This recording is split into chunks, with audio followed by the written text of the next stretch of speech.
Hello বন্ধুরা, আজ আমরা মানব শরীরকে দেখব, কিন্তু একটু অন্যভাবে। কোনো বায়োলজিস্টের চোখে নয়, বরং একজন মেকানিক্যাল ইঞ্জিনিয়ারের চোখে। কারণ যদি ভেবে দেখেন, আমাদের শরীরটাই কিন্তু পৃথিবীর সবচেয়ে অ্যাডভান্সড আর পারফেক্ট একটা মেশিন। চলুন আজের ইঞ্জিনিয়ারিং ব্লুপ্রিন্টটা খুলে দেখা যাক। আচ্ছা, একটা জিনিস দিয়ে শুরু করা যাক। ক্রিকেট তো আমরা সবাই দেখি, তাই না? একজন ফাস্ট বোলারের কথা ভাবুন।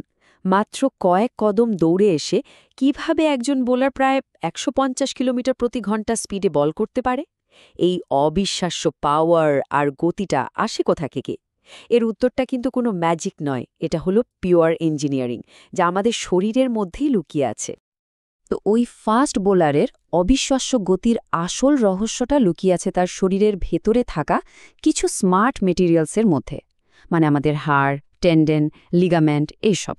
চলুন একজন ইঞ্জিনিয়ারের মতো করে এই হাই পারফরম্যান্স মেটেরিয়ালগুলোকে একটু ভেঙে দেখি। আমাদের শরীরের এই টিস্যুগুলো, মানে হাড়, টেন্ডন, লিগামেন্ট, এগুলো আসলে প্রকৃতির বানানো হাইটেক কম্পোজিট ম্যাটেরিয়াল। এগুলো রোজ কত যে চাপ আর ধাক্কা সামলায়। তাহলে মূল প্রশ্নটা হলো, ঠিক কোন ইঞ্জিনিয়ারিং বৈশিষ্ট্য এই জৈব উপাদানগুলোকে একই সাথে এত শক্তিশালী আর ফ্লেক্সিবল করে তুলেছে? এই বায়োলজিক্যাল মেটেরিয়ালগুলোকে অ্যানালাইজ করতে হলে আমাদের আগে কিছু কোর ইঞ্জিনিয়ারিং কনসেপ্ট বুঝতে হবে। চলুন শুরু করা যাক স্ট্রেস আর স্ট্রেন দিয়ে। যে কোনো মেটেরিয়াল সায়েন্সের একদম ভিত্তি হলো এই দুটো জিনিস। ধরুন আপনার হাতে একটা স্পঞ্জ আছে, আর আপনি ওটাকে চাপ দিচ্ছেন। স্পঞ্জটা কিন্তু চুপচাপ বসে থাকবে না, তাই না? ও ভেতর থেকে একটা পাল্টা চাপ দেবে। প্রতি ইউনিট এরিয়াতে এই যে ভেতরের প্রতিরোধ বল, এটাই হলো স্ট্রেস। আচ্ছা, তাহলে এই চাপের ফলে স্পঞ্জটার যে আকারটা বদলে গেল, সেই পরিবর্তনটাকে ইঞ্জিনিয়ারিংয়ের ভাষায় কি বলা হয়? আবার ওই স্পঞ্জের উদাহরণেই ফেরা যাক। চাপের ফলে স্পঞ্জটা যতটা দবে গেল বা ছোট হয়ে গেল, ওর আসল আকারের তুলনায় আকারের এই পরিবর্তনটাই হলো স্ট্রেন, মানে এটা ডিফর্মেশনের পরিমাণ। কিন্তু সব ম্যাটেরিয়াল কি চাপের মধ্যে একই রকম আচরণ করে?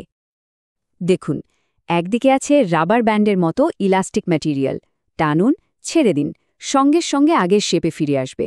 আর অন্যদিকে আছে আটার তালের মতো ভিসকাস ম্যাটেরিয়াল, একবার চাপ দিলে ও শেপ পার্মানেন্টলি বদলে গেল। কিন্তু আসল মজাটা হলো, আমাদের শরীরের টিস্যুগুলো না পুরোপুরি ইলাস্টিক না পুরোপুরি ভিসকাস। প্রকৃতি এই দুটো সেরা গুণগুলো মিশিয়ে একটা অসাধারণ হাইব্রিড তৈরি করেছে।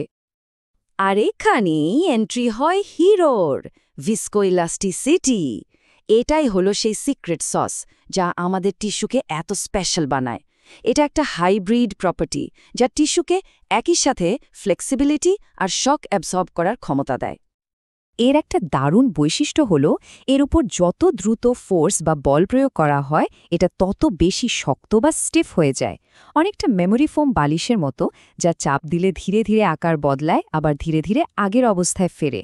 আর একটা জিনিস খেয়াল করার মতো, এটা ডিফর্মেশনের সময় পাওয়ার সমস্ত এনার্জি কিন্তু ফিরিয়ে দেয় না, কিছুটা লস করে। তো এই শক্তি ক্ষয় হওয়ার ঘটনাটাকে কি বলা হয়? এই এনার্জি লসকেই আমরা বলি হিস্টেরিসিস। এই এনার্জিটা সাধারণত তাপ হিসাবে বেরিয়ে যায়, ঠিক যেমন একটা ভাঙাচোরা রাস্তায় গাড়ি চালানোর পর গাড়ির শক অ্যাবজর্বার গরম হয়ে যায়। খেয়াল করেছেন? কারণ ওটা রাস্তার ঝাঁকুনি থেকে পাওয়া এনার্জিটা শুষে নিয়ে তাপ হিসাবে বের করে দেয়। আমাদের টিস্যুও ঠিক এটাই করে। আচ্ছা, অনেক তো থিওরি হলো। এবার চলুন এই সব ইঞ্জিনিয়ারিং কনসেপ্টকে আবার খেলার মাঠে নিয়ে যাই। দেখা যাক কিভাবে এই প্রপার্টিগুলো সাধারণ মুভমেন্টকে অসাধারণ অ্যাথলেটিক পারফরম্যান্সে বদলে দেয়। দেখুন, ঠিক যেমন আমরা পিলার বানাতে কংক্রিট আর ব্রিজ ঝোলাতে স্টিলের দড়ি ব্যবহার করি, আমাদের শরীরও ঠিক তাই করে। হাড় হল কংক্রিটের পিলারের মতো, যা কম্প্রেসিভ লোড বা চাপ সহ্য করার জন্য বেস্ট। আর টেন্ডন, ওটা হলো স্টিলের তারের দড়ির মতো, যা প্রচণ্ড টেনশন বা টান সহ্য করতে পারে।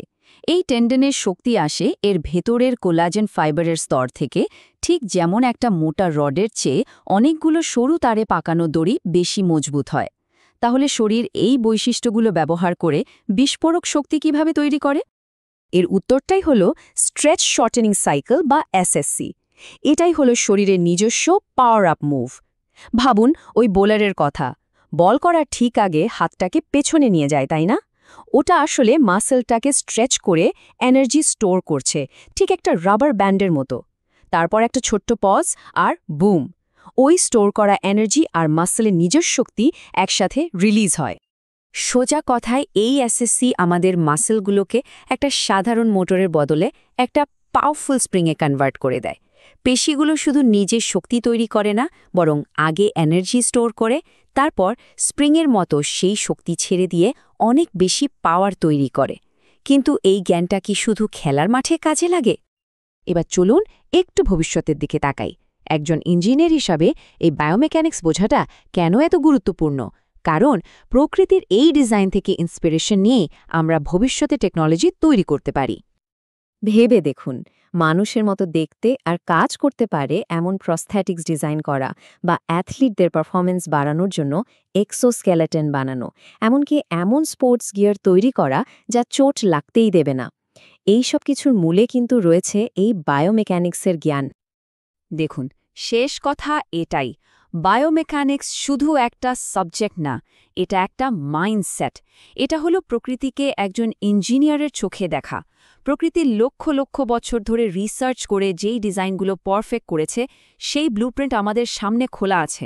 আর ভবিষ্যতের সেই সব ইঞ্জিনিয়াররাই সফল হবে যারা এই বায়োলজি আর মেকানিক্সের মধ্যে ব্রিজটা তৈরি করতে পারবে। তো এই প্রশ্নটা দিয়েই আজকের আলোচনা শেষ করছি। ভাবুন তো, প্রকৃতির এই অবিশ্বাস্য ইঞ্জিনিয়ারিং ব্লুপ্রিন্ট ব্যবহার করে একজন ইঞ্জিনিয়ার হিসেবে আপনি কোন বড় সমস্যার সমাধান করতে চান? সম্ভাবনা কিন্তু অসীম।